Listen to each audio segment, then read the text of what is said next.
πιο δύσκολο κομμάτι. Και γενικότερα την προστασία του περιβάλλοντος με στόχο το 2020-2020. Νομοθεσία και τάση ένιωθαν στόχο το 2020. Αλλά έχουμε ένα ορόσημο για το μέλλον. Πολιτικές και μηχανισμούς για να βελτιώσουν την ενεργειακή αποδοτικότητα, καλύτερο σχεδιασμό νέων υποδομών. Στόχο θα έχουν να τροφοδοτήσουν τις τοπικές και περιφερειακές πολιτικές, να έχει μια σαφή πολιτική σε θέματα περιβάλλοντος που είναι η ομπρέλα και ειδικότερα σε θέματα ενέργειας, ώστε να μπορεί να προσελκύσει επενδύσεις ή να υλοποιήσει όρημα έργα. Προφανώς μιλάμε για αναβάθμιση του κτηριακού αποθέματος, για να προσπάθει να βελτιώσουμε τις συνθήκες ζωής μας, να εξοικονομήσουμε χρήματα, άρα να έχουμε μια οικονομική διάσταση. Αλλά είναι το έναυσμα όλα αυτά τα έργα για να προωθηθούν πράγματα και οι τοπικές αρχές που συμμετέχουν, για παράδειγμα, σε συγκεκριμένο έργο, να μπορούν στα επόμενα χρόνια μέσω αυτής της παρακαταθήκης. Θεωρητικά μια πολύ μεγάλη ευελιξία στο ότι μπορεί να βρισκόμαστε αυτή τη στιγμή, ώστε να μπορούμε να κατευθύνουμε και το σχεδιασμό μας στη βάση της ενεργειακής φτώχειας και το καθεξής. Ένα στόχο, ένα όραμα για να προχωρήσουμε. Θα πρέπει να ευαισθητοποιήσουμε, θα πρέπει να ενημερώσουμε το κοινό.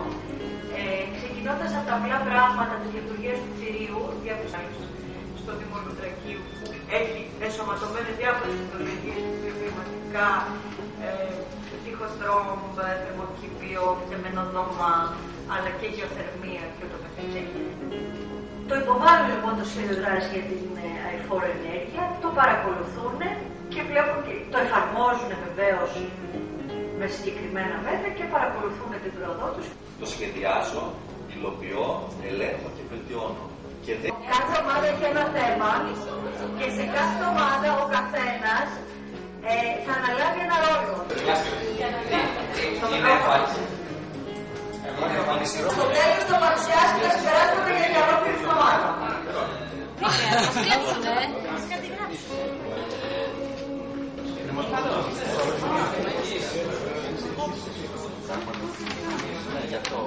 Ένας βιοκλιματικός σχεδιασμός, δηλαδή η σωστή φίλτρωση που να επιτρέπει τη διέλευση του αέρα, να υπάρχει εισηγίαση.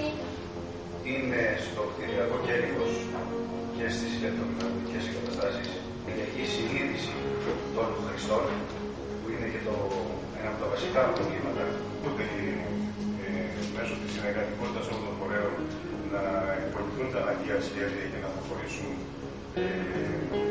αύξηση της απασχόλησης, η μείωση του λειτουργικού κόσμου τόσο των δημοσίων υπηρεσιών αλλά και των ιδιωτικών επιχειρήσεων στην περίπτωση που ενταχθούν. Εγώ ευελπιστώ ότι μπορεί να γίνει, αλλά θα γίνει με κόπο μεγάλο και αυτό σε λίγα χρόνια. 100% λοιπόν χρηματοδότηση, εν μέρει κρατική ενίσχυση.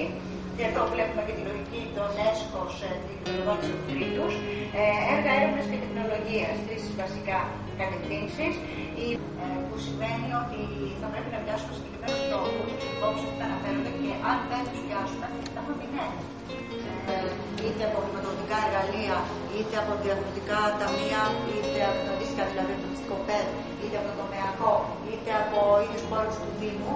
Έτσι λοιπόν η τεχνική βοήθεια, όπως ξεκίνησε μια προσπάθεια με την Ευρωπαϊκή Τράπεζα Επενδύσεων, έχει όνομα, λέγεται Έλενα. Δηλαδή οι πολίτες ουσιαστικά επικοινωνούν μέσα από πλατφόρμες που είναι ουσιαστικά δημοτικές. Οι καταναλώσεις αντίστοιχα της ΔΕΛΤΑ κλιματικής ζώνης είναι οι μεγαλύτερες. Η μία αφορά τις δυνατότητες εξοικονόμησης ενέργειας στο κέντρο του κτηρίου. Έχει έναν ιδιαίτερο ρόλο να παίξει, καθότι αυτό είναι που θα καθορίσει και τις ανάγκες των ανθρώπων οι οποίοι ζουν και εργάζονται στο εσωτερικό. Είναι και η ελαχιστοποίηση της μετάδοσης θερμότητας από το εσωτερικό στο εξωτερικό και αντίστοιχα. Ποιες είναι τα κύρια ποσοστά των θερμικών απειλών από το κέλυφος του κτηρίου σε μία μόνο κατοικία. Όμως συμβάλλουν ιδιαίτερα στο μικροκλίμα της περιοχής με την μείωση των θερμοκρασιών, η εφαρμογή έχουν, τότε η τιμή αυτή πέφτει. Ο σκοπός λοιπόν είναι ταυτόχρονα να υπάρξει και αντίστοιχη μείωση της τιμής. Ωραία, πολύ ωραία. Τέτοιες παρεμβάσεις σίγουρα είναι στη φιλοσοφία της επόμενης νομοθεσίας. Είστε πάρα πολύ μεγάλος Δήμος περιφέρειας και σίγουρα είναι μια σημεία